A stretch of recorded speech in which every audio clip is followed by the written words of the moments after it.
படிக்க விடாம அதுக்கு நடுவில் தான் வச்சு, அதாவது அதுக்கு நடுவில் வந்து விழிப்புணர்வு, பேய்னா பயப்படக்கூடாது, பேயெல்லாம் பார்த்தா சிரிக்கணும்னு நாங்கள் சொல்றதுக்காக தான் அப்படிப்பட்ட படம்லாம் எடுத்து பியூட்டிஃபுல்.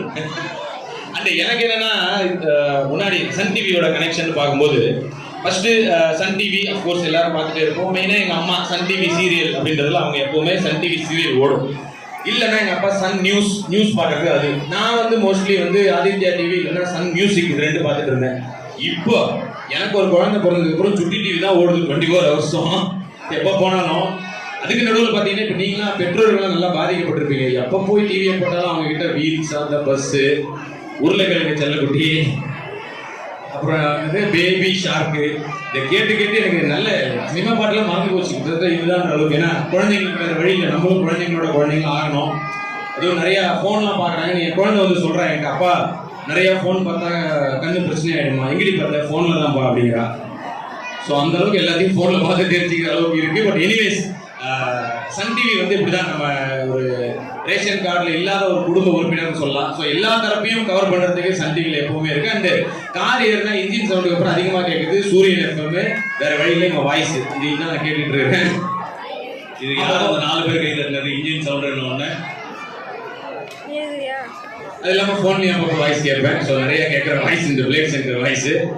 ஸோ அதான் இங்கே வந்திருக்க எல்லாருமே வந்து இந்த ஏஜ்லேயே வந்து ஒரு டேலண்ட் இருக்கிறது ரொம்ப பெரிய விஷயம். ஏன்னா நான்லாம் அஃப்கோர்ஸ் இந்த ஏஜ்லலாம் வந்து எனக்கு வந்து இந்த முன்னாடி இருக்கிற பொண்ணு நிறைய பிடிச்சி இருந்துட்டேன், பென்சில் திருட்டு இப்படி தான் கம்ப்ளைண்ட் தான் வந்துட்டு இருக்கோம். பட் ஆனால் இவங்கெல்லாம் இந்த ஏஜ்லேயே வந்து அந்த பென்சிலை வச்சு அழகாக வரைஞ்சி ஏதோ ஒரு டேலண்ட் இதன் மூலமாக வெளிப்படுத்துகிறாங்க. இவங்களை நல்லா என்கரேஜ் பண்ணுங்கள். ஏன்னா இவங்க இந்த டைம்ல இருந்து நீங்க என்கரேஜ் பண்ண ஆரம்பிச்சீங்கன்னா கண்டிப்பா ஃபியூச்சர்ல மிக பெரிய ஆட்களா வந்து நிற்பாங்க. இன்னைக்கு அவ்வளோ பிளாட்ஃபார்ம் இருக்கு அவங்களுக்கு எல்லாருக்கும். நாட் ஓன்லி இந்த மாதிரி டேலண்ட் கிரிக்கெட் விளையாடுறாங்களா அதில் என்கரேஜ் பண்ணுங்க, இல்லை டென்னிஸ் விளையாடுறாங்களா, இல்லை ஸ்விம்மிங்கா, எல்லாத்துலையும் என்கரேஜ் பண்ணுங்க. அண்ட் பெற்றோர்களுக்கும் ஒரு சில நல்ல விஷயங்கள் சொல்றேன். தயவு செய்து அவங்க முன்னாடி வந்து நிறைய பொய் சொல்லாதீங்க. அவங்க சின்ன பொய்யா தான் இருக்கும், கிளம்பிட்டேன் அந்த வந்துகிட்டு இருக்கேன், இதை தாண்டிட்டேன் அப்படின்னு சொல்லாதீங்க. ஏன்னா குழந்தைங்களுக்கு தெரியும் என்ன வீட்டில் இருந்துட்டு பொய் சொல்றாங்கன்னு. ஸோ அவங்களுக்கு அந்த தப்பான பழக்கத்தை அவங்க பழக வாய்ப்பு இருக்கு. ஸோ அந்த விஷயத்துல நீங்க கொஞ்சம் ஃபாலோ பண்ணுங்க. அண்ட் இன்னொரு முக்கியமான விஷயம், இதை மற்றவங்க எல்லாத்தையும் சொல்றதை விட நான் சொல்லலாம்.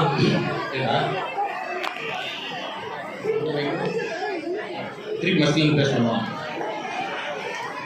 ஸோ இதை நான் சொல்லலாம் என்னன்னா, இது வரைக்கும் என் வாழ்க்கையில நான் தண்ணி அடிச்சதில்லை, தம் அடிச்சதே கிடையாது. தயவு செஞ்சு நீங்களும் அதை ஃபாலோ பண்ணுங்க. குழந்தைங்களுக்கு, பெற்றோர்களுக்கு கை தட்டினவங்க பூரா கொண்டு போய் வீட்டில் விட்டுட்டு போயிடக்கூடாது தரக்கடிக்கிறதுக்கு. ஏன் இதை சொல்றேன்னா, இதனால கண்டிப்பா கெட்டது மட்டும்தான். இதை நீங்க வந்து ஒழுங்கா ஃபாலோ பண்ணீங்கன்னா கண்டிப்பா உங்களை பார்த்து வளர்ற குழந்தைங்களும் ஃபாலோ பண்ணுவாங்க. ஏன்னா குழந்தைங்களுக்கு முதல் ஹீரோ அவங்க அப்பா அம்மா தான்.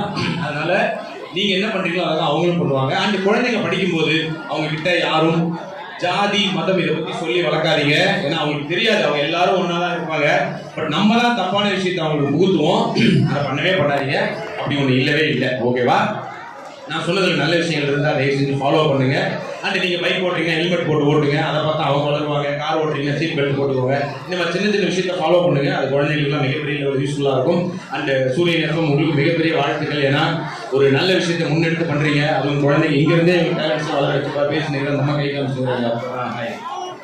ஸோ நல்லபடியாக வந்து குழந்தைகள் நல்ல வழிக்கு கொண்டு வரீங்க. ஸோ உங்களுக்கும் வாழ்த்துக்கள், சன் டிவிக்கு மிகப்பெரிய வாழ்த்துக்கள். அது எனக்கு ஒரு பர்சனலாக சொல்லணும்னு நினைச்ச ஒன்று. எஸ், அந்த மொமெண்ட்டுக்காக தான் நாங்கள்லாம் வெயிட்டிங்கு. இப்போ நாளையிலேருந்து படம் ஷூட்டிங் ஆரம்பிக்க போகுது. ஆமாம். எந்த மாதிரி ஜானர் அது? நாளைக்கு ஏதாவது ஒரு படம் ஷூட்டிங் ஸ்டார்ட் பண்ண போகிறோம். அது ஏன்னா அது ஒரு உங்களுக்குலாம் மிக பிடிச்ச ஜானராக இருக்கும். அதுவும் ஒரு ஹாரர் காமெடி தான். அதோட டைட்டில் சொல்கிறேன். அதுவும் ஒரு புதுசான ஒரு இதுவாக இருக்கும். அதாவது இன்னும் வெளியிலேயே யார்கிட்டையுமே ஓப்பன் அப் பண்ணலை. அந்த படத்தை பற்றி எந்த டீட்டெயிலும் யாருக்கும் தெரியாது. ஃபர்ஸ்ட் நம்ம சூரியன் எஃப்எம்மின் விஜய் வர்ணஜாலம்ல தான் இதை பற்றி ஓப்பன் அப் பண்ண போறாரு. ஒரு ஹாரர் படம். ஒரு ஹாரர் காமெடி படம் பசங்களுக்குலாம் ரொம்ப பிடிச்ச மாதிரி தான். அந்த டைட்டில் இப்போ அனௌன்ஸ் பண்ண போறாரு. அப்போ நான் சொன்ன அந்த விஷயம் நடக்கணும். ஓகேவா? ரெடி? 1 கவுண்டர் கொடுக்கலாமா?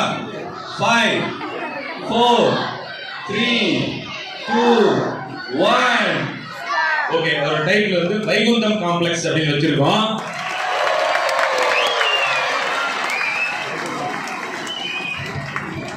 அது ஏன்னா அது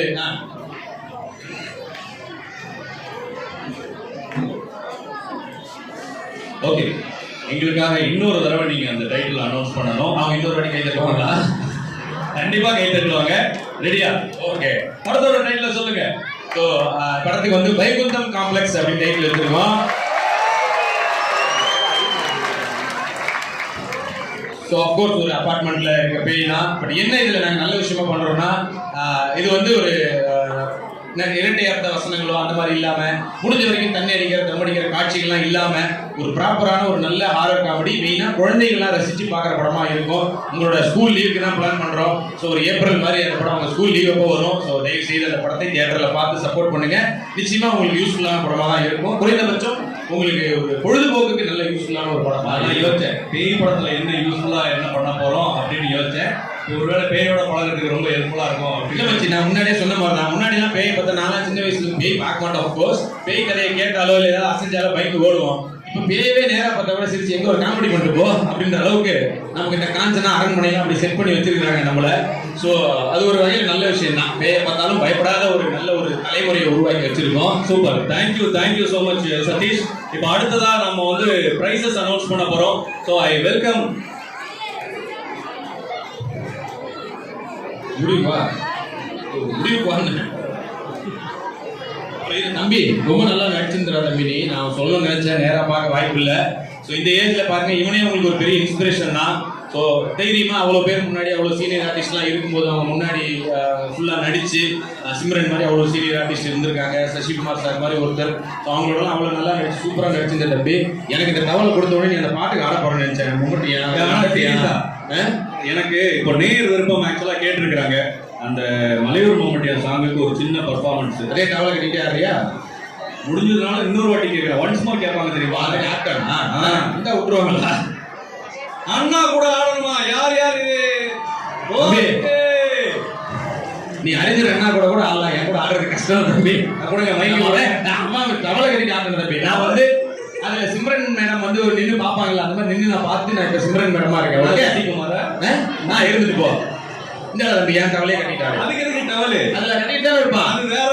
சரியா? சரி ஓகே. டவல் தேவையா? பேண்ட் ஷர்ட் தேவையா? வேண்டாம். இல்ல சட்டை பேண்டோடயே டவல் கட்டிட்டாரு. சரி ஆடுறா தம்பி. அதே நீ கட்டிட்டுலாம் கட்ட மாட்டான். அவ்வளவு தண்டனை கொடுக்க போறல உங்களுக்கு. மேலேயே கட்டிட்டு ஆடுன்னு சொல்ல வேணா. சரி அப்படியே ஆடு, நல்லா தான் இருக்கு. Come on, cheer up guys. Song please. பாட்டு போடுங்கப்பா.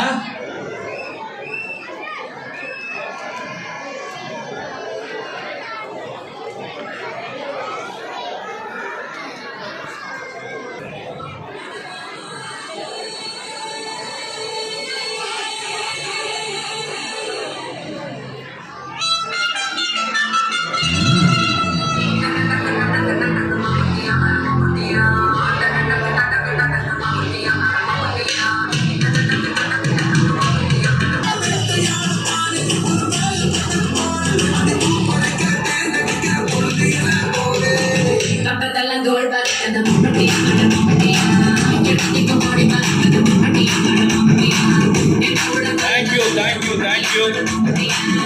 அதாவது ஒரு மனிதனை எப்படி வெறுப்பேற்றுவது